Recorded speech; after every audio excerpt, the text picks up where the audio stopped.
la zona cero.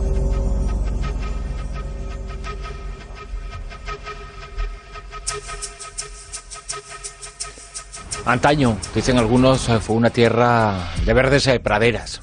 Quizás es mucho imaginar, pero lo cierto es que todavía es un gran misterio y hay muchos enigmas en torno a los cuales la Antártida es el eje central. Hoy vamos a hablar de la Antártida, de ese continente descubierto oficialmente en 1818, y a partir de este punto, ya con Carlos Canales y Jesús Callejo, todo lo oficial lo vamos a desmontar, o por lo menos poner en duda. Buenas noches, Carlos. Buenas noches, Jesús. Hola, buenas noches. ¿Qué tal, Bruno? Aquí pasando frío. Pasando frío, ¿verdad? Vaya monográfico que hemos elegido esta noche. Fíjate aquí el témpano este que está flotando por el pingüino. Lo de la nariz es un témpano. Todavía estamos con los últimos estertores del verano por aquellas latitudes, ahora seguramente bajando de los 50 bajo cero en algunos sitios. Sí, va un poco fresquito, pero sin importancia. Sí, es consolador, sí. ¿Y se puede llegar a pensar que antaño fue un lugar con verdes praderas o ya es mucho imaginar? No es imaginar, es que fue un lugar de verdes praderas, lo has descrito a la perfección.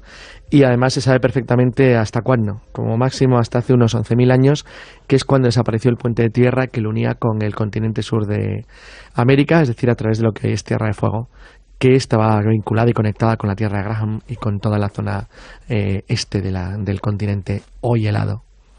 Ese continente, como decíamos, descubierto oficialmente en el año 1818, pero eso no quiere decir que antes no hubiera seres humanos allí y que alguien, al menos extraoficialmente, ya conociera de ese destino y lo utilizara. Sin duda alguna son dos temas diferentes, porque lo que queremos nosotros contar hoy es lo más misterioso. Que hubo seres humanos es seguro. Seguro, porque una de las teorías genéticas del poblamiento de América que se sostiene con más fuerza es que el grupo de población australoide que llegó al menos hasta la zona de Pedra Furada en Brasil y que luego retrocedió ante los invasores que habían entrado por el estrecho de Bering, probablemente, aparte de alguna conexión oceánica, llegó por el puente de tierra que desapareció hace 11.000 años.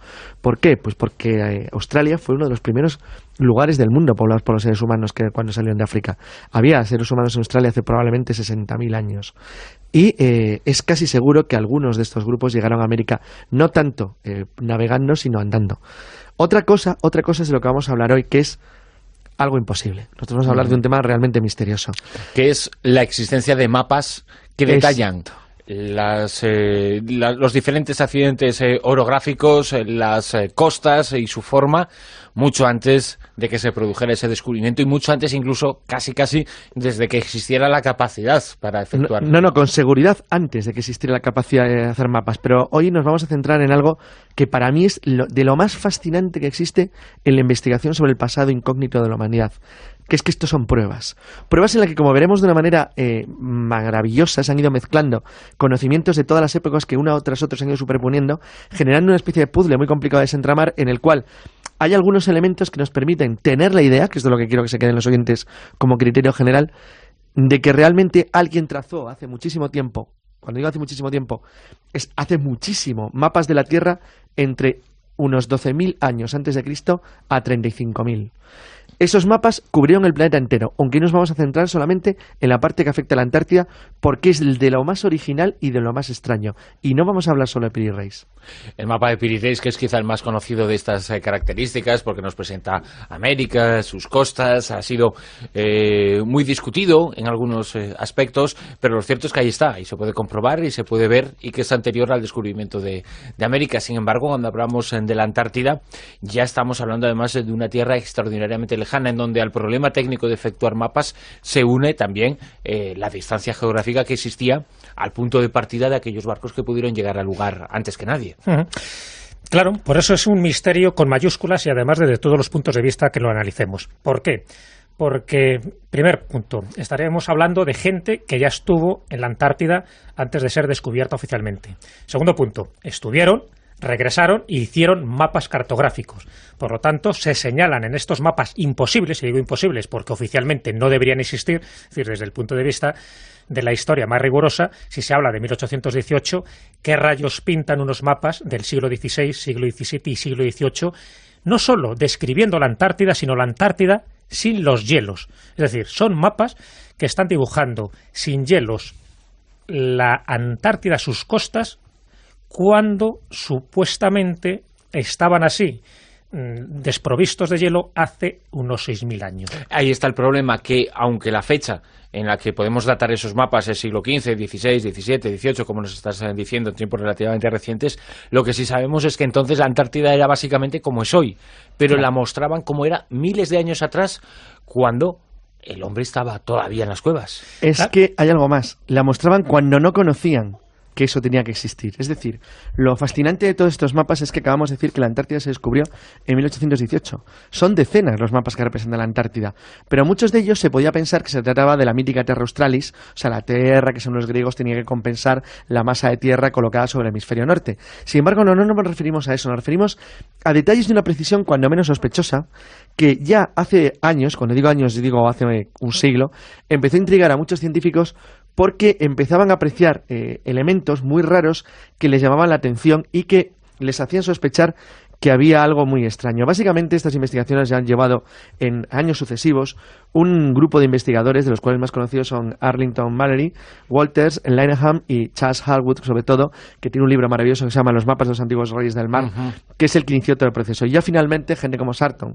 Todas estas personas, que ahora veremos a qué sí que van cada uno, aportaron su pequeño granito de arena para intentar desentramar el extraño laberinto en el que se habían metido, para intentar saber por qué ocurrió esto, porque lo que está claro es que los que hicieron los mapas no tenían ni idea de lo que estaban dibujando. Es decir, estaban copiando, se sabía que copiaban de algo, pero eso que copiaban siempre era fragmentario, de manera que en realidad ninguno hizo un mapa tal como era el mapa original, sino que todos contienen errores, pero al mismo tiempo tienen aciertos asombrosos, lo que ha hecho sospechar a los investigadores que contaban con información muy buena, pero que no sabían de dónde había salido esa información. ¿Y cuáles son esos mapas? Vamos a dar detalles sobre algunos de ellos. Hay muchos, pero bueno, vamos a detallar por lo menos los más principales. Empezando por el Piri Reis, conocidísimo, un mapa que se diseña en el año 1513, además por este almirante turco, un mapa que, por cierto, se puede ver, no el original, la copia, en el Museo Topkapi en Estambul, ¿no? Bueno, pues ese que es prodigioso en todos los sentidos y sobre todo cuando se habla de las costas de Norteamérica, también, si vas mirando un poco más abajo de ese mapa, encuentras la Antártida, como ya digo, desprovista de hielos. Y eso ya nos remontaría a esos 6.000 años de antigüedad para que alguien, algún cartógrafo espacial, que no especial, que también serían especiales y espaciales, pudiera diseñar aquello desde el aire, y eso nos podría llevar a otro tipo de conclusiones. Pero bueno, el mapa de Piri Reis, fundamental porque es un mapa de mapas.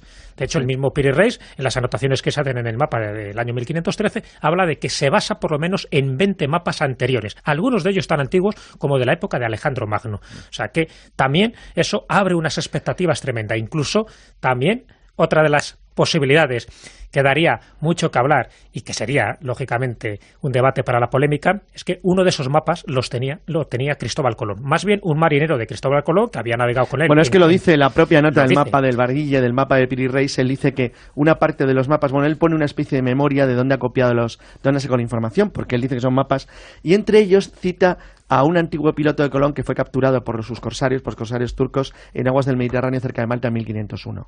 Entonces, eso es la sospecha de que realmente Colón, aparte del famoso portulano de Toscanelli, que se ha reconstruido pero no se conoce, contaba con algún tipo de información que llamamos ahora privilegiada. Lo interesante del mapa de Piri Reis es que los descubrimientos de Hapgood demostraron que la estrecha franja que aparece en el mapa uniendo la Antártida con América, que ha sido comparada milímetro a milímetro con perfiles de la Tierra a nivel submarino, fotografía aéreas, tomas bajo el agua con infrarrojos, sondas acústicas desde buques, con todo, se llegó a la conclusión de que esa parte del mapa, no toda, fue elaborada hace unos 11.000 años, los datos que presenta. Lo interesante es que uno de los que trabajó sobre el mapa descubrió, para mí, la gran aportación que se ha hecho sobre el mapa, aparte de Hapgood y Weston y Lyman, que ahora contaremos lo que dijeron cada uno, es la aportación de Sarton, que es un profesor de la Universidad de Harvard, o sea, no es ningún analfabeto, que estaba obsesionado en calcular con qué escala se había calculado al menos el espacio del trozo del mapa de Piri Reis que afecta a la Antártida. Entonces, tomando como baremo la medida griega del estadio, calculó que la escala de Piri Reis había derivado de la medición de la Tierra de Eratóstenes de Cirene del siglo III antes de Jesucristo. Esa medición de Eratóstenes, que fue la primera persona del mundo, sería genial explicar cómo lo hizo, pero es verdad que calculó que el mundo era redondo y que era una esfera y que además tenía 40.000 kilómetros de diámetro, tenía un error, que lo había calculado en estadios, un estadio son 186 metros, y tenía un error del 4,5%, que era el fallo que había calculado simplemente por un pequeño problema de la demora de la medición del ángulo que había calculado en su momento en Eratosthenes. Lo sorprendente es que a Sarton fue el primero que se le ocurrió desmontar una de las afirmaciones que había contra el mapa de Piri Reis, y lo que hizo fue simplemente quitar esa escala griega del estadio siglo III a.C. para aplicarla al mapa de Piri Reis. Medición perfecta. Aparte, teniendo en cuenta que en el mapa de Piri Reis, dentro de la gran sorpresa que en sí supone el mapa, ese mapa de mapas, se calcula con total precisión las longitudes, cosa que en aquella época sí que en los mapas del siglo XVI las latitudes estaban, bueno, más o menos controladas, pero no las longitudes, donde variaban muchísimo y fallaban más que una escopeta de feria. Y sin embargo, en el mapa del Piri Reis denotaba que el almirante, o bien aquellos a quien había copiado, sí sabían con una precisión tremenda las longitudes, porque carecían de cronómetros que ofrecieran márgenes de error de pocos segundos. Entonces, eso es lo que le hace todavía mucho más valioso, y eso es lo que hace que las precisiones o las costas desprovistas de hielos de la Antártida sean todavía mucho más fiables, y se puede llegar a conclusiones, aparte de los autores que acaba de citar Carlos, como la última de Graham Hancock. Graham Hancock ha publicado no hace demasiados años un libro que se llama La huella de los dioses. Bueno, pues él, basándose en este mapa de Piri Reis o en otros, tú preguntabas antes, Bruno, ¿qué mapas nos podemos basar esta noche? El mapa de Piri Reis, el de Orense-Finet de 1531 también nos muestra una Antártida sin hielos, el de Mercator de 1569, el de Filich-Buach también de 1737. Por citar los más conocidos, hay muchos más, ¿no? Pero bueno, Graham Hancock, analizando estos mapas y otros cuantos, llega a una conclusión muy curiosa, y es que, según en esta obra, en La huella de los dioses, dice que la Tierra fue habitada hará unos 12.000 años por una civilización muy desarrollada, tanto científica como tecnológicamente, una especie de civilización madre, y que fue la que se encargó de cartografiar al detalle todos estos continentes, no solo la Antártida, sino otros lugares de la Tierra, antes de que fueran descubiertos oficialmente, y que luego, a través de una especie de mimetismo, distintos cartógrafos fueron imitando o copiando o plagiando ese tipo de mapas, pero siempre con errores, ¿no? Porque claro, la perfección parece ser que estaba en esa civilización madre, y luego pues las copias dejaban mucho que desear. Bueno, esa es la tesis de Graham Hancock, que en parte desde luego es muy interesante y hasta fascinante por las conclusiones hasta dónde puede llegar, pero siempre basándose en una teoría de conjunto, una gran civilización madre de la que solo quedaron restos en algunos continentes, que son restos arqueológicos, y luego estos mapas imposibles. Pero fíjate que Carlos, además, las teorías de Graham Hancock, que es un investigador al que aquí hemos hecho alusión en muchas ocasiones, al que respetamos y hemos disfrutado con sus libros y sus trabajos, y ha hecho aportaciones muy interesantes, pero como tantos y tantos investigadores, bueno, pues continúa una herencia, y quizá el comienzo de esa herencia documental está en uno de los investigadores que tú mencionabas. Fue Hapgood. Lo que pasa es que Hapgood, que aparte de todo tenía un nivel altísimo, utilizó como asesores a gente de muy alto rango. Por ejemplo, la descripción del sistema de coste de su precisión se la encargó, el que la descubrió en realidad fue el padre Langham, que era el antiguo director del Observatorio Astronómico de Weston, y un cartógrafo de la Marina de Estados Unidos que recogió la información que le había pedido Hapgood para llegar a la conclusión de que necesariamente parte de las tomas de precisión que fue la famosa frase que luego ha sido cogida y heredada por miles de libros, de que algunas partes de las medidas necesariamente tenían que haber sido tomadas por objetos aéreos, algo que volara.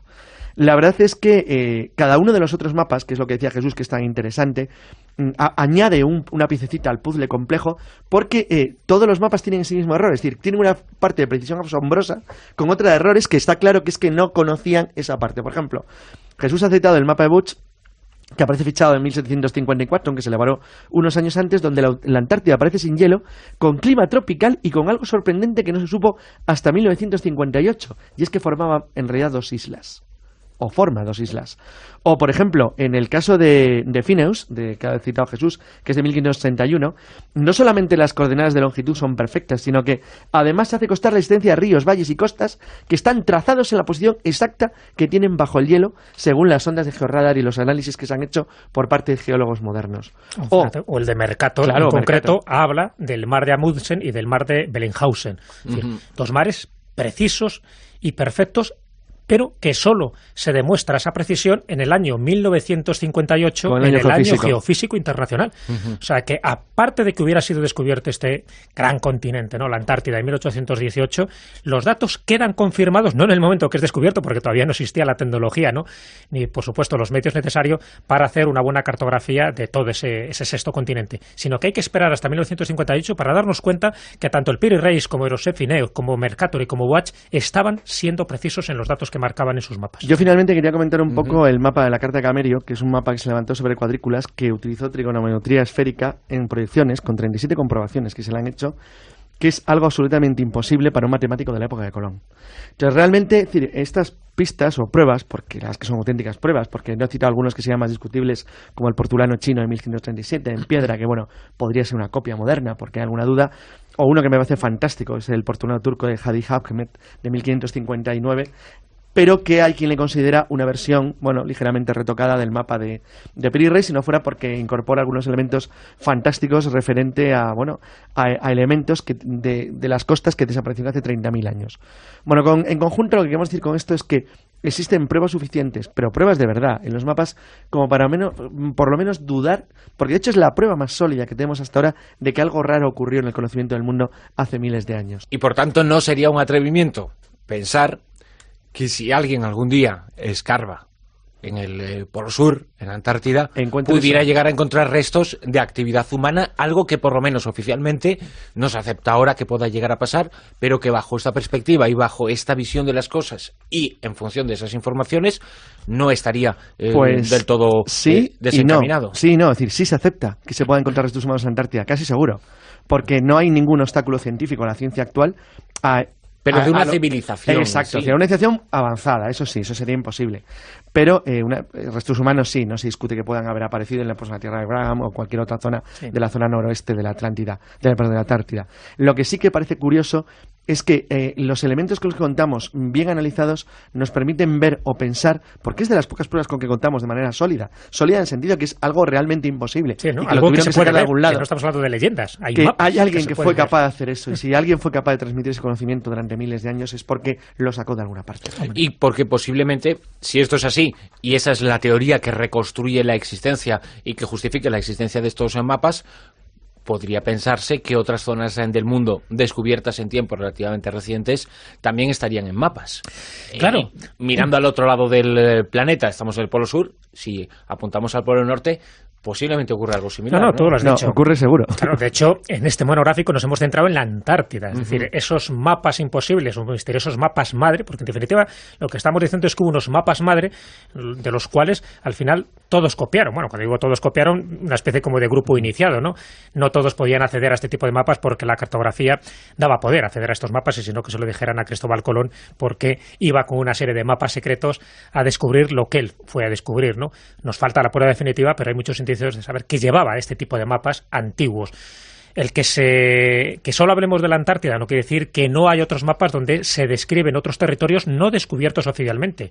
Hemos hablado, que es de pasada porque sería para extendernos en un par de monográficos, sobre el Piri Reis, y también está mencionando territorios que no estaban todavía ni descubiertos ni explorados en la época que se diseña ese mapa, y estamos hablando del año 1513. Es decir, que si nos fuéramos a Groenlandia, ocurriría 3/4 de lo mismo. El estrecho de Bering o Alaska. Hay mapas donde aparece Groenlandia desde que fuera cartografiado debidamente, o por lo menos desde un punto de vista oficial. Lo mismo pasa con la península de Florida. Florida oficialmente es descubierto también en el año 1513 por Antón Ponce de León. Bueno, pues hay mapas anteriores, entre ellos el de Watson-Müller, donde aparece descritas las costas de la península de Florida. Y con esto podríamos remontarnos a cantidad de sitios y de lugares. ¿A qué nos llevaría esta conclusión? Claro, nos han engañado siempre.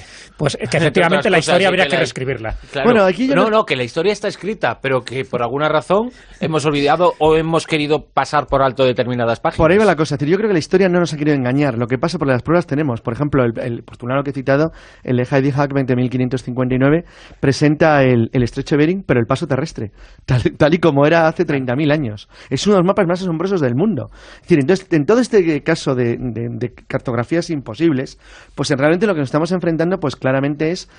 bueno, incluso hay alguna carta de Ptolomeo, hay una copia de una carta de Ptolomeo del siglo XVII que presenta a Groenlandia cubierta de hielos. Es decir, semicubierta, una época y a Suecia completamente hundida bajo una especie de casquete polar, cuando en realidad eso desapareció hace miles de años. Bueno, realmente son aunque muchos... siguen siendo igual de fríos. Eso sí.